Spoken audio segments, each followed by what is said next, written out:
Subscribe to Infidelity Tales Lab for more stories. Now, let's begin this one. Chapter 1. The Dead Man's Return.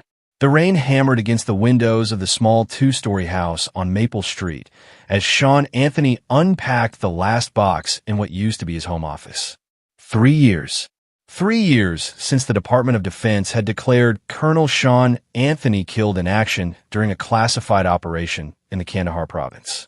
3 years since his wife Tamara had collected his death benefits and moved on with her life. 3 years since he'd been operating in the deepest shadows of military intelligence, a ghost hunting ghosts. Now he was back, and the woman who'd mourned him looked at him like he was a stranger. Sean was 42, his dark hair showing premature silver at the temples, souvenirs from his years running black ops missions across 3 continents. His frame was lean and hard, muscles coiled tight beneath his civilian clothes. The Distinguished Service Cross sat in a box somewhere, along with 2 Purple Hearts and commendations he'd never talk about. He'd commanded Delta Force teams, run operations that never made the papers, and survived situations that would have broken lesser men. But coming home to Tamara's cold indifference was somehow worse than enemy fire. "You're still unpacking?" Tamara appeared in the doorway, her blonde hair pulled back in a ponytail. She'd always been beautiful, sharp features, calculating green eyes that had once looked at him with something resembling love. Now they held only impatience. "It's been 2 weeks, Sean. Government kept me in debriefing for 8 months after extraction," he said evenly, sliding a photo frame onto the shelf. Their wedding photo from 9 years ago. Different lifetime, different people. Then medical evaluations, physical therapy, psych evals. "You know how it goes." "Do I?" Her laugh was bitter. "You've been gone 3 years. I thought you were dead. I buried an empty coffin, Sean. I grieved. I moved on." There it was. Moved on. He'd noticed the way she flinched when he touched her. The separate bedrooms she'd insisted on. "You need space to readjust." The phone call she took in private. The new expensive car in the driveway she'd explained away as treating myself. "I called you as soon as they allowed me to make contact," Sean said quietly. "The mission was classified. Deep cover. I couldn't. I know the speech." She waved him off. "I've heard it 5 times now. Look, I have to run out. Meeting with Sheila about the charity event." Sheila Fraser, Tamara's best friend since college. He'd never liked her. Too interested in money, too quick to judge. But Tamara had always defended her. "What charity event?" "The Veterans Relief Foundation Gala. I'm on the planning committee." A slight edge in her voice. "Some of us didn't stop living just because you were gone." She left before he could respond, heels clicking down the hallway. The front door slammed. Sean stood in the silence, his instincts screaming. The same instincts that had kept him alive through dozens of operations. Something was wrong. Very wrong. He walked to the window and watched Tamara's Mercedes pull out of the driveway. Then he moved to the desk and pulled out the laptop he'd picked up from a military surplus dealer. Untraceable, encrypted, off any network the government monitored. Old habits. He'd been watching her for the past week. Not because he wanted to, but because his training wouldn't let him ignore the signs. The whispered phone calls. The cash withdrawals. The way she tensed whenever he entered a room. The laptop contained software he wasn't supposed to have anymore. Programs that could crack passwords, track phones, access security cameras. He'd already cloned her phone 2 days ago when she left it charging in the kitchen. What he found made his blood run cold. Text messages to a contact saved as B. Dozens of them. B. When is he leaving again? Tamara. He doesn't leave. He's always here. I can't breathe. B. We need to talk about the plan. Tonight? Tamara. Yes. The usual place. 9 p.m. The messages went back weeks. Before he'd even finished his debriefings. Before he'd come home. Sean leaned back in his chair, his jaw tight. He'd faced enemy combatants, survived torture, led men through hell.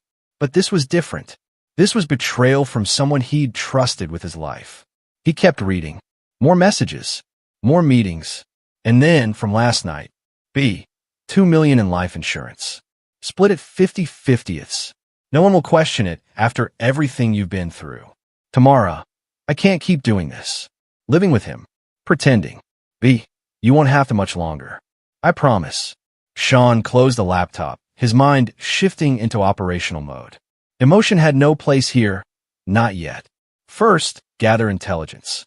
Identify the enemy. Assess the threat. Plan the response. He needed to know who B was. He needed to know what they were planning. And he needed to know how deep this went. Because if there was one thing Sean Anthony knew how to do, it was hunting down enemies. And he'd just identified 2 new targets. Chapter 2. The Conspiracy. Brett Bowers considered himself a smart man. At 38, he'd built a modestly successful real estate business in suburban Connecticut, drove a leased BMW, and had a rotation of 3 different bars where people knew his name. He had a friendly face, the kind women trusted, sandy hair, easy smile, just enough charm to be dangerous. He also had expensive taste that outpaced his income, a gambling problem he hid well, and a total lack of conscience. Tamara Anthony had walked into his open house 18 months ago, and Brett had seen opportunity. A military widow, vulnerable and lonely, with a massive life insurance payout sitting in her bank account. $2 million that she'd barely touched, like she was waiting for permission to enjoy it. Brett had given her that permission, along with attention, romance, and promises of a life free from the shadow of her dead husband. Except Sean Anthony wasn't dead anymore. "This is a disaster," Brett muttered, pacing across Tamara's hotel room. They'd been meeting here for months, the Riverside Inn, paying cash, using fake names. "When you called me saying he was alive, I thought you were having a breakdown. I wish I was." Tamara sat on the edge of the bed, her head in her hands. He just showed up at the door like nothing happened. "The Army declared him dead, Brett. We had a funeral. I collected the insurance.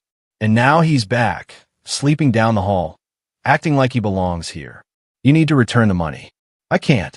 Her voice cracked. "I spent $40,000 on the car. Another $30,000 on renovations. I gave $50,000 to Sheila for the charity. Our charity, Brett. The one we set up to funnel." "Don't." He held up a hand. "Don't talk about that here." The Veterans Relief Foundation. It had been Sheila's idea, actually. A fake charity to launder Brett's gambling debts and Tamara's suspicious expenses. They'd even hosted a few small events, enough to look legitimate. The real money went into offshore accounts, carefully hidden behind layers of shell corporations. It was working perfectly until Sean Anthony came back from the dead. "What if he finds out?" Tamara asked, her green eyes wide with fear. "About us? About the money? About everything?" Brett stopped pacing. "He won't. He was in special forces, Brett. He's trained to fight terrorists, not investigate insurance fraud." Brett sat beside her, taking her hand. "Look, he's been through hell. He's adjusting. He's not thinking clearly. We just need to be careful until he deploys again." "He's not deploying. He's retired. Medical discharge. He's here permanently." The words hung in the air like a death sentence. Brett's mind raced. $2 million. Half of it was supposed to be his. They'd planned it all out. Wait a respectable time after the funeral, get married quietly, combine finances, live comfortably. He'd already spent money he didn't have based on those expectations. And now this dead man was ruining everything. "There has to be a way," Brett said slowly, "to make him go away again." Tamara pulled her hand back. "What are you saying?" "I'm saying we have options." He stood, the wheels turning. "Think about it. He's traumatized, suffering from PTSD, probably. Violent nightmares, maybe? Paranoid behavior. Brett, I'm not saying we do anything. I'm saying we document things. Build a case that he's dangerous. Unstable. Then, if something were to happen, if there was an incident, nobody would be surprised." Tamara stared at him. "You want to kill him?" "I want us to have the life we planned," Brett corrected. "The life we deserve. He's been gone 3 years, Tamara. You don't owe him anything. You've moved on. You have a right to be happy." He could see her wavering. Tamara had always been easy to manipulate. Beautiful, insecure, desperate for someone to take control. Brett had recognized it the moment they met. "Ow," she whispered. Brett smiled. "Let me make some calls. I know people, guys from my Army days." He'd done 2 years in the National Guard before getting kicked out for disciplinary issues, but he kept in touch with a few useful contacts. Meanwhile, You start documenting erratic behavior. Write it down. Tell your friends you're scared. Build the narrative. And then Colonel Sean Anthony has a tragic accident. Maybe he's cleaning a weapon and it goes off. Maybe his PTSD gets the better of him. Either way, you're a widow again. Legitimately this time. Tamara was quiet for a long moment. Then she nodded, almost imperceptibly. Okay, she breathed. Okay. Brett kissed her forehead, hiding his smile. It would work. It had to work. He owed serious people serious money, and $2 million would solve every problem he had. He just needed to make sure one decorated war hero didn't get in the way. Chapter 3. Surveillance. Sean watched them through the scope of his surveillance binoculars from across the street. The Riverside Inn, room 237. Tamara had said she was meeting Sheila. Instead, she'd driven straight here to meet a man Sean had identified within 6 hours of starting his investigation. Brett Bowers, age 38, dishonorable discharge from the National Guard, failed businesses, mounting debts, and a charming smile that probably worked on desperate women. Sean had accessed his financial records, easy enough with the right access codes, and found a man drowning in gambling debt and bad investments. Through the scope, he watched them talk. Body language spoke volumes. Brett's hand on Tamara's shoulder, possessive and controlling. Tamara's posture, leaning toward him, seeking comfort. The way they moved together suggested intimacy, months of it, maybe longer. Sean lowered the binoculars, his expression neutral. In the field, emotional detachment was survival. You analyzed the enemy's behavior without judgment, identified patterns, exploited weaknesses. Personal feelings got you killed. He couldn't afford to feel anything right now. His phone buzzed. Unknown number.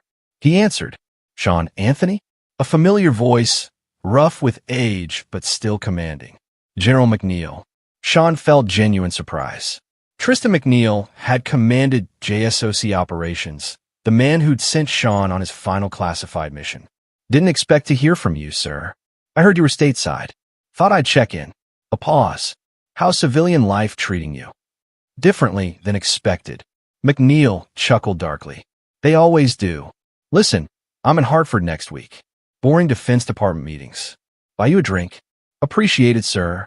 And Sean, if you need anything at all, you call me. You earn that much. Yes, sir. The call ended. Sean pocketed the phone, a plan beginning to form. He wasn't just dealing with an unfaithful wife and her criminal boyfriend. He was dealing with people actively plotting against him. The text messages made that clear enough. No one will question it after everything you've been through.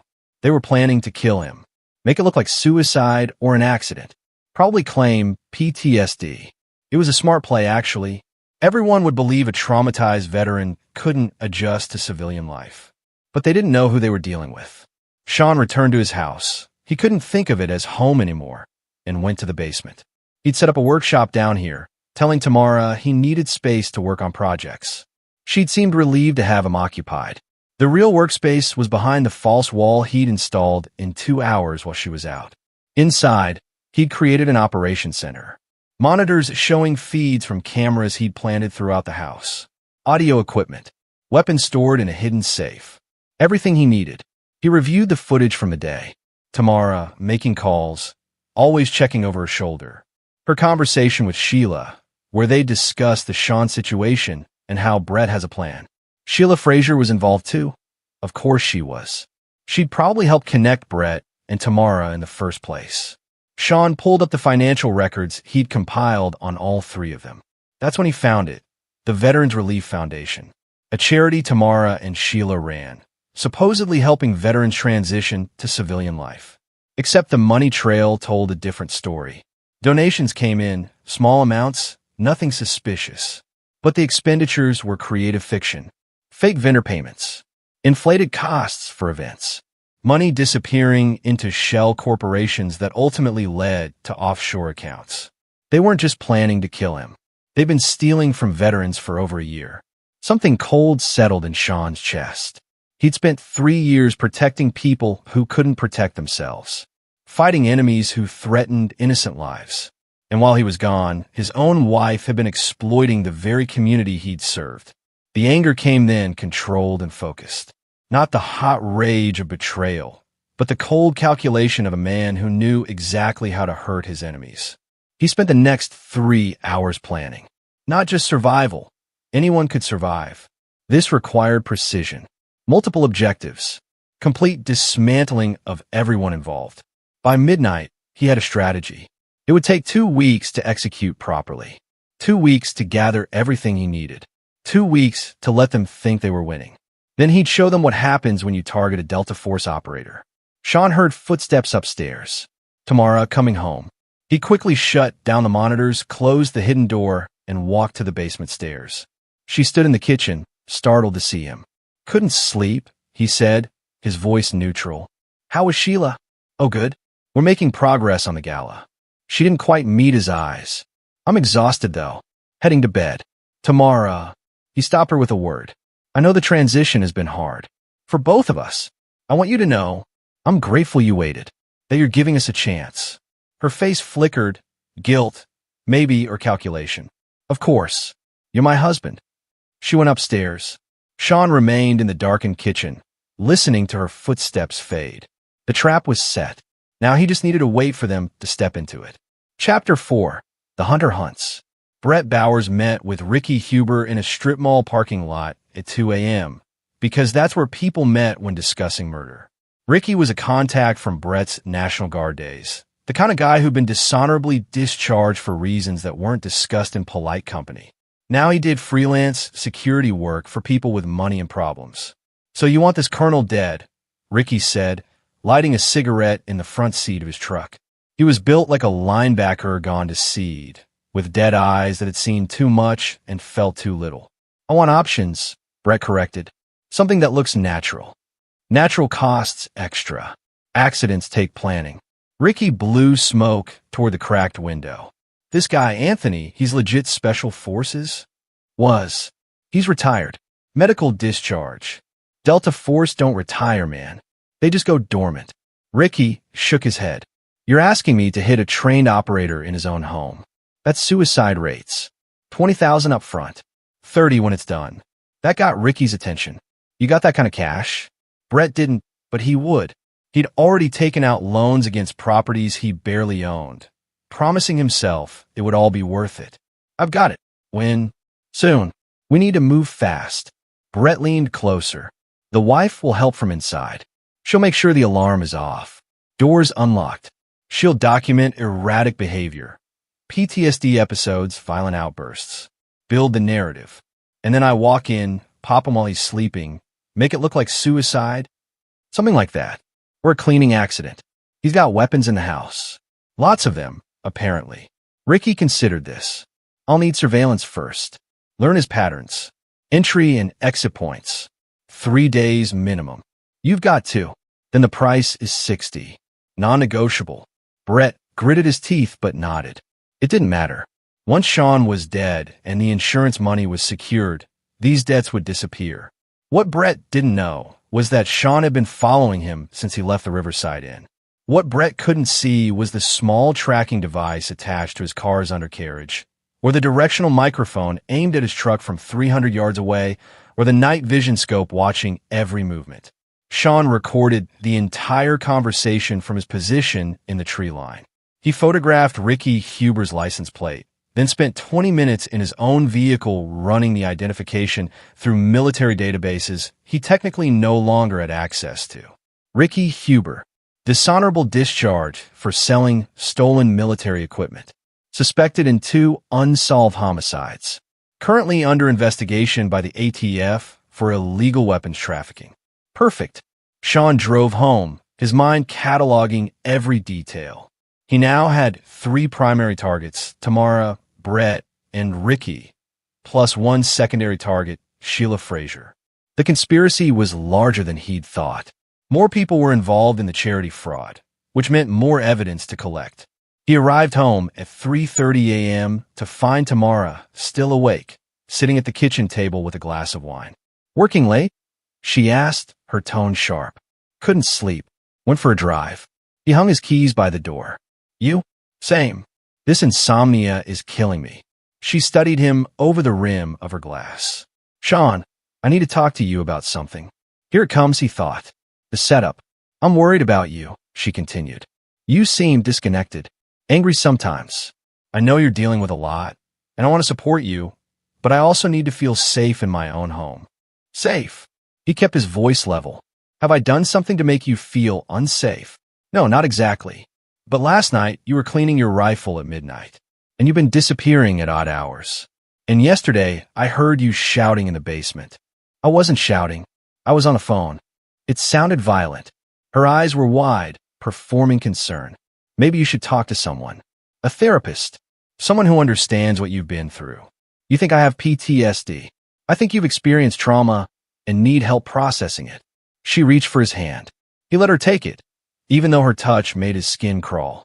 I'm on your side, Sean, but you have to meet me halfway. The manipulation was elegant. She was building the record, exactly as Brett had told her to, documenting concerning behavior, creating a paper trail that would later justify whatever they had planned. You're right, Sean said, letting defeat color his voice. I'll make an appointment with the VA, maybe get on some medication. Relief flooded her features. Thank you. I just want us to be okay. So do I. He squeezed her hand, looking into her eyes. You're all I have, Tamara. Coming home to you is what kept me alive over there. Guilt flickered across her face, genuine emotion breaking through the performance. For just a moment, he saw the woman he'd married. Then it was gone, replaced by the stranger who was plotting his murder. Get some sleep, she said, withdrawing her hand. Things will look better in the morning. Sean went to his room and closed the door. Then he retrieved his laptop and began phase 2 of his operation. He'd recorded Tamara's statement. He had Brett's conversation with Ricky Huber on audio. He had financial records showing the charity fraud. Now, he needed to connect all the pieces in a way that would destroy them completely. He started with Ricky Huber. One anonymous call to the ATF about illegal weapons in Storage Unit 247 would trigger investigation. But Sean wanted more than that. He wanted Ricky to lead the feds directly to Brett. Next, he drafted documents that would quietly expose the Veterans Relief Foundation's fraud, but not to the police. Not yet. Instead, he sent carefully worded inquiries to the IRS and several veteran advocacy groups, asking innocent questions about the foundation's finances. It would take weeks for the investigations to ramp up, but when they did, every transaction would be scrutinized. Finally, he composed a message to General McNeil, outlining the situation in careful terms. He didn't ask for help, not yet, but he wanted someone outside the conspiracy to know what was happening, just in case. By dawn, Sean had positioned all his pieces. Now, he just needed to wait for his enemies to make their move. Chapter 5, The Swatting. It happened on a Tuesday night, exactly 8 days after Sean had recorded Brett's conversation with Ricky Huber. Sean was in his basement operations center, reviewing surveillance footage, when he heard Tamara on the phone upstairs. Her voice carried through the vents, urgent, panicked, performing fear. Please, you have to help me. My husband, he's having an episode. He's got weapons. He's saying things that don't make sense. He's going to hurt someone. Maybe himself. I don't know what to do. Sean's blood went cold. Not with fear, with recognition. She was swatting him. He accessed the police scanner on his computer, and sure enough, within 2 minutes a call went out. All units, we have a report of an armed and dangerous individual at 2847 Maple Street. Subject is trained military, possibly suffering mental health crisis. Approach with extreme caution. Then the kicker, from the police chief's direct line, Lloyd Carlson's voice. Authorization for SWAT deployment. Suspect is barricaded and has expressed suicidal ideation with intention to harm first responders. Rules of engagement. Use of deadly force authorized if threatened. Shoot on sight. Tamara had just called in a kill order on her own husband. Sean moved fast. He had maybe 10 minutes before the SWAT team arrived. He climbed the stairs calmly, finding Tamara in the living room, her phone clutched to her chest, real tears streaming down her face. Sean, please, she said, performing for the recording. Just put the gun down. We can get you help. I don't have a gun, Tamara. You're scaring me. I know exactly what you're doing. He spoke quietly, without anger. You call the police. Told them I'm armed and dangerous. Told them to shoot me. Very clever. Her mask slipped. For just a second, he saw the calculation in her eyes. You're paranoid, she said, but her voice wavered. You need help. I need you to sit down and be quiet. Because in about 7 minutes, a SWAT team is going to kick in that door. And if you've done this right, they're going to be looking for a reason to shoot me. Sirens in the distance, growing closer. Sean walked to his gun safe, opened it, and removed his hunting rifle, the one he'd been cleaning that night Tamara mentioned. He sat down in his recliner, in the dark, and began methodically field stripping and cleaning the weapon. Tamara watched him, horror dawning on her face. What are you doing? Waiting. Sean, they're going to kill you. Maybe. Or maybe they're going to recognize me. The sirens were right outside now. Squealing tires. Shouted commands. The mechanical crunch of the battering ram hitting the front door. Police. Search warrant. Show your hands. The door burst inward. 6 SWAT officers poured into the house, weapons up, lasers painting the darkness. They found Sean sitting in his recliner, cleaning his rifle, completely calm. Drop the weapon. Drop it now. Sean didn't move. He looked up at the officer in front, Captain Hector Nichols, according to his name tape. Their eyes met in the dim light. Recognition dawned on Nichols's face like sunrise. Colonel. Nichols lowered his weapon. Colonel Anthony? Captain Nichols. Sean's voice was steady. Been a while. Nichols looked around at his team, then back at Sean. We thought you were dead, sir. Kia, in Afghanistan. 3 years ago. I got better. Sean carefully set down the rifle, hands visible. Mind if I stand? This is getting uncomfortable. Jesus Christ. Nichols turned to his team. Stand down. Stand down. The other officers lowered their weapons, confused. Sir, we got a call. I know what you got. Sean stood slowly. My wife called it in. Made me sound like a dangerous psychotic. He gestured toward Tamara, frozen in the doorway. She's right there, by the way. Tamara Anthony. You want to arrest her? Nichols stared. Sir, arrest her, Captain. Attempted murder. Filing a false police report. Probably fraud too, but we'll get to that. Sean's voice hardened. And then I need you and your team to clear the room. What I'm about to explain is classified, and you don't have the clearance. Colonel, I don't understand. You will. Sean looked directly at Tamara. Tell them. Tell them what you did. Tamara's face crumbled. I don't. I was trying to help. You called police and told them I was armed, dangerous, and suicidal. You specifically told the chief to authorize deadly force. That's attempted murder using law enforcement as the weapon. Sean's tone was ice. You did it because you want the insurance money. You and your boyfriend, Brett Bowers. The boyfriend you've been sleeping with since 6 months after my death. The boyfriend who's currently arranging to have me killed by Ricky Huber, a known criminal. Every word was a hammer blow. Tamara collapsed to her knees, sobbing. Nichols looked from Tamara to Sean. Sir, these are serious accusations. They're facts, and I have evidence for all of it. Sean pulled a flash drive from his pocket. Audio recordings, financial records, text messages, everything you need. But first, I need you to arrest her before she destroys evidence or warns her accomplices. Nichols hesitated for only a second, then nodded sharply. Cuff her. 2 officers moved forward. Tamara didn't resist as they pulled her to her feet and secured her wrists behind her back. She was still crying, but whether from fear or guilt or anger, Sean couldn't tell. Didn't care. Everyone else, out, Sean commanded, and despite not being in the military anymore, his tone carried enough authority that the SWAT team complied. Nichols remained. Sir, what is this really about?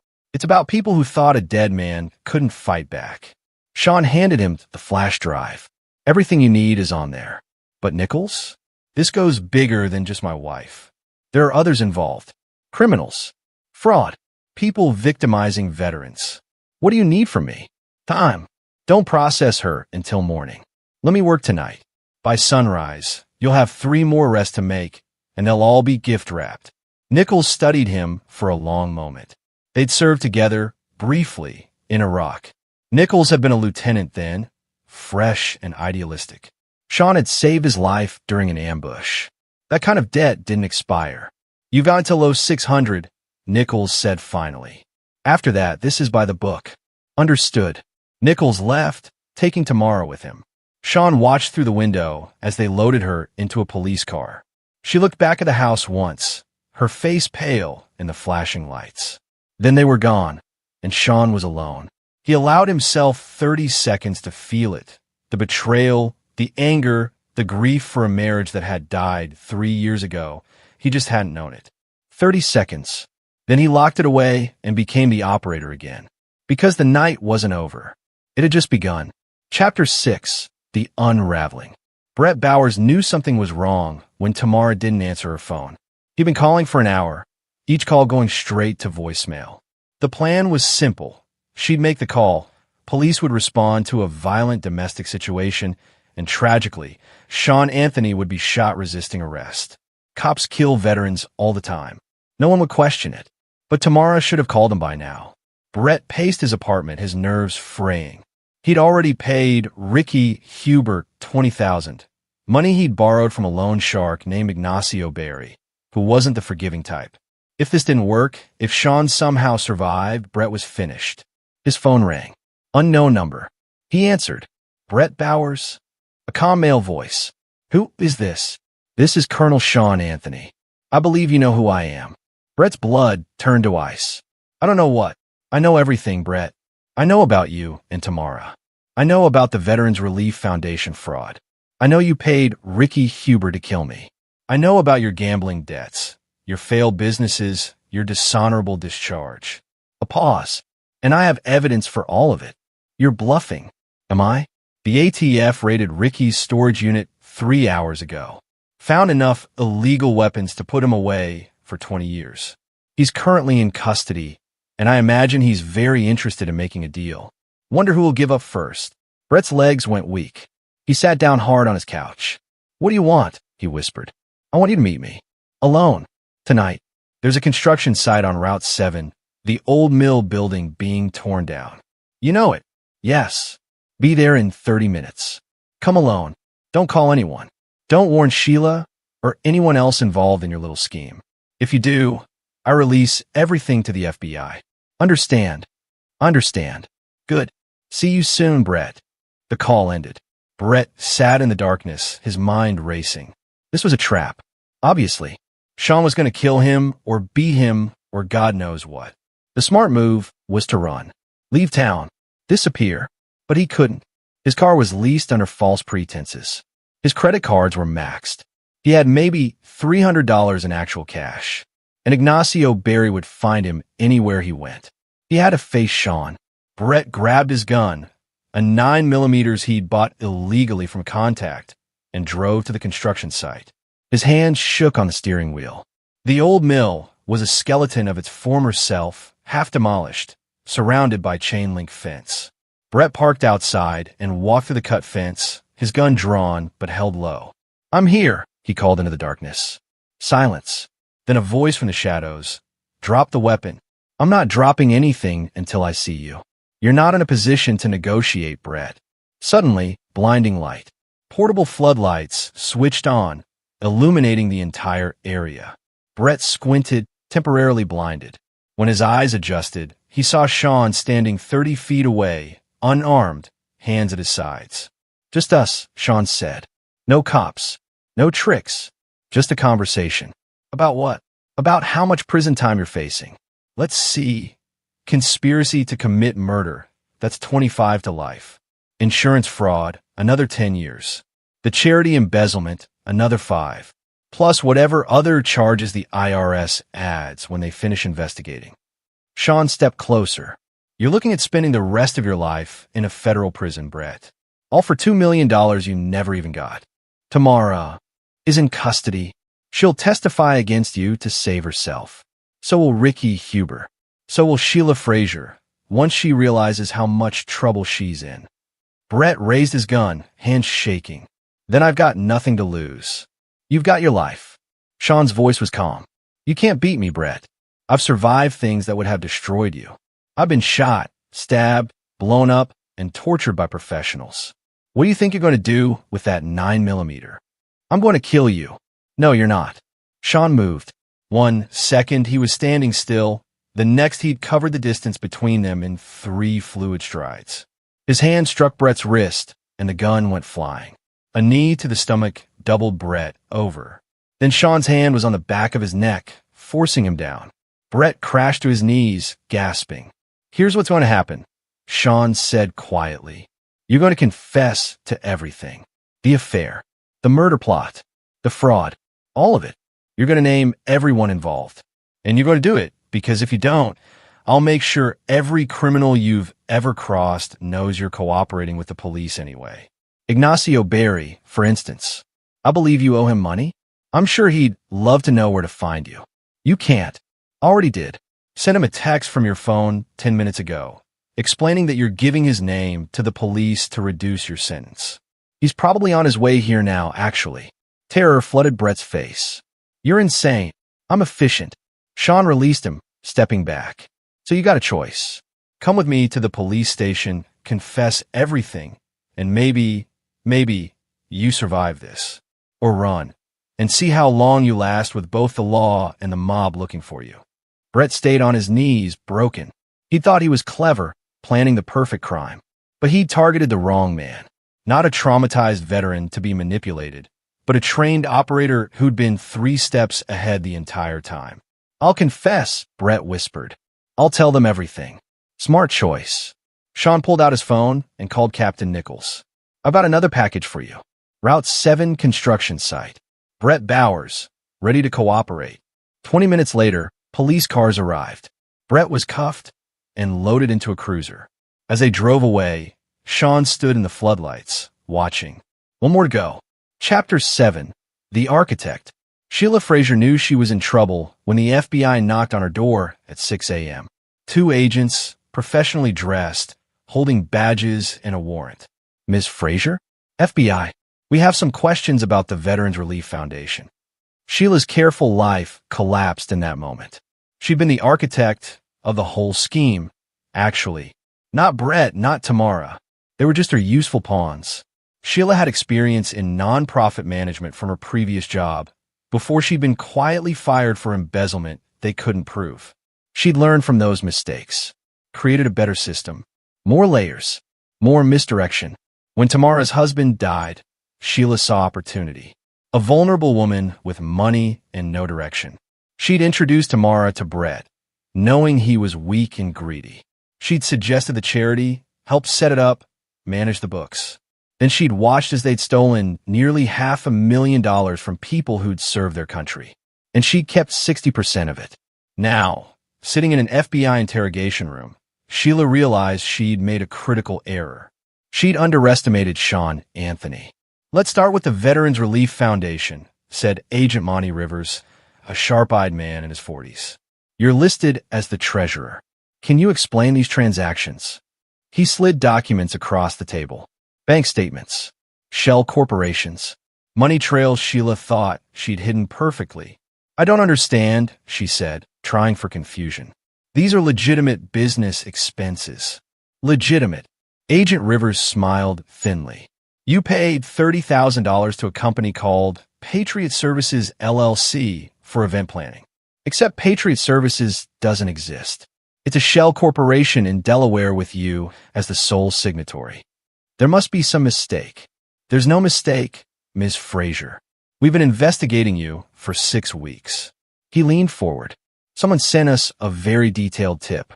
Complete financial records, email correspondence, even audio recordings of you discussing the fraud with Tamara Anthony and Brett Bowers." "Sean, it had to be. I want my lawyer," Sheila said. "That's your right. But let me tell you where you stand." Rivers pulled out more documents. Wire fraud, mail fraud, theft of government funds, identity theft. Yes, we know about the fake veteran profiles you created to claim donations. And conspiracy to commit murder. That last one hit like a punch. I wasn't involved in that." "Really?" "Because we have text messages between you and Tamara Anthony discussing permanent solutions to this Sean problem. We have financial records showing you withdrew $15,000 in cash the same day Brett Bowers paid Ricky Huber. You're implicated, Ms. Fraser." "Deeply." Sheila's hands shook. What do you want from me? The truth. All of it. Everyone involved. Every transaction. Every lie. Rivers sat back. Do that, and maybe, you see daylight again before you're 70. Sheila looked at the evidence spread before her. Her careful plans, her perfect crime, laid bare. And she understood, finally, that she'd never been as clever as she thought. She'd just been lucky until she wasn't. There are others, she whispered. Not just us. The charity, we weren't the first. Rivers leaned forward. Explain. I learned it from my previous job. The Hamilton Foundation. They were doing the same thing. Fake charity, stealing from veterans. I just copied their model. She looked up. If you want everyone, I can give you names. Dates. Bank accounts. The whole network. Keep talking. And Sheila did. For 6 hours, she explained how veteran charity fraud had become a cottage industry. How people like her exploited the good while toward military families. How they'd stolen millions from those who'd sacrificed everything. By the end, Agent Rivers had enough evidence to launch a dozen investigations. You'll still go to prison, he told her. But you've helped us. That counts for something. Sheila nodded, numb. She cooperated hoping for leniency, but she knew the truth. She destroyed lives for money. There was no coming back from that. As they led her to a cell, she had one bitter thought. Sean Anthony won. Chapter 8. Justice and Warfare. General Tristan McNeil sat across from Sean in a quiet Hartford bar, nursing a bourbon and listening to the whole story. When Sean finished, McNeil was quiet for a long moment. Hell to the homecoming, he finally said. Yes, sir. You handled it well. Methodically. Completely. McNeil sipped his drink. Though I have to ask, was this about justice or revenge? Sean considered the question. Both, sir. They tried to kill me. That requires response. But they were also hurting veterans through that charity fraud. That couldn't stand. Agreed. McNeil set down his glass. The FBI investigation you triggered is expanding. Sounds like veteran charity fraud is bigger than anyone realized. You've done real good, Sean. Just finish what I started, sir.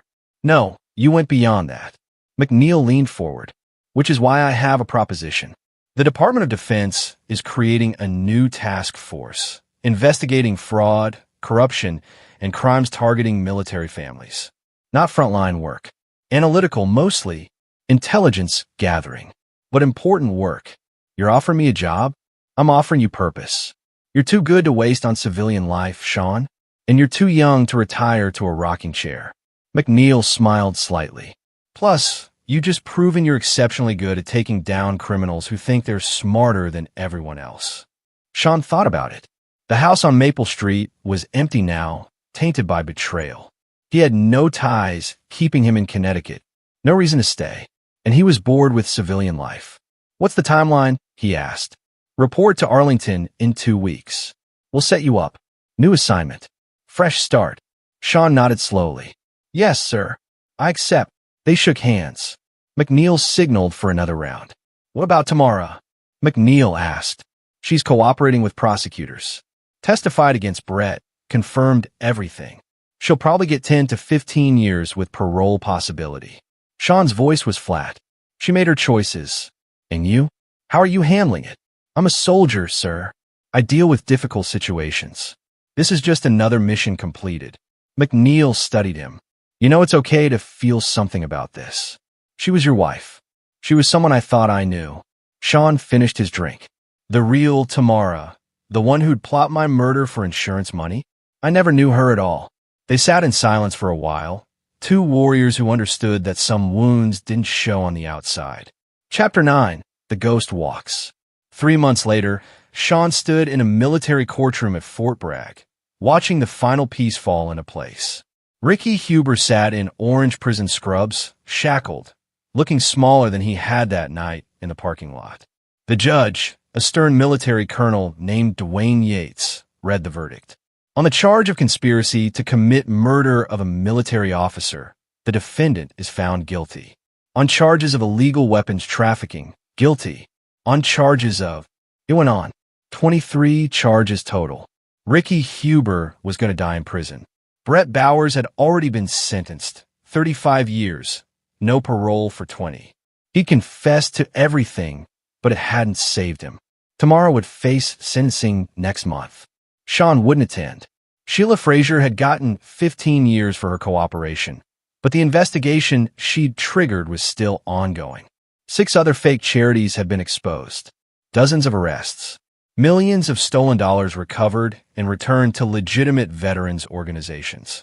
One good thing from all the destruction. After the sentencing, Captain Hector Nichols found Sean in the hallway. "Colonel, glad I caught you." "Captain." They shook hands. "Good work on the investigation." "I just followed the evidence you provided, sir." Nichols hesitated. "Can I ask, did you plan all of this from the start? The recordings, the surveillance, the way it all came together?" Sean smiled slightly. "A plan to survive. Everything else was just good operational practice. You played them perfectly. They played themselves. I just gave them the rope." Sean checked his watch. "I have to go. New assignment starts tomorrow." "Where are they sending you?" "Can't say. Classified." He paused. "But it's good work. Important work. Helping people who deserve better. That's all that matters, sir." They saluted each other. Then Sean walked out into the North Carolina sunshine. His truck was packed with the few possessions he cared about. Everything else from the house had been sold or donated. New beginning. Clean slate. His phone buzzed. Text from General McNeil. "Ready for tomorrow? This assignment's going to challenge you." Sean typed back. "I'm ready, sir." He climbed into his truck and started the engine. In his rearview mirror, the courthouse disappeared, the past fading away.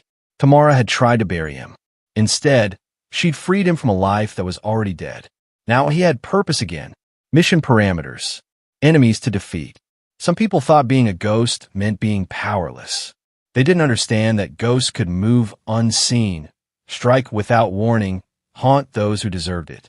Sean Anthony had been declared dead once. He'd come back, and now he was going hunting again. But this time, he'd be targeting people who preyed on those who'd served. Criminals who thought veterans were easy marks. People like Tamara and Brett and Sheila, but on a larger scale. They wouldn't see him coming.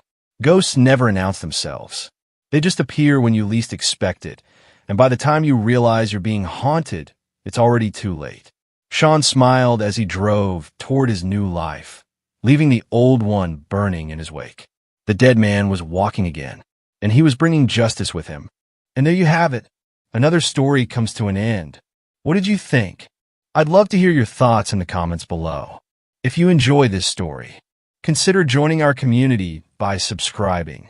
It means the world to us. For more stories like this one, check out the recommended videos on screen, and I'll see you there.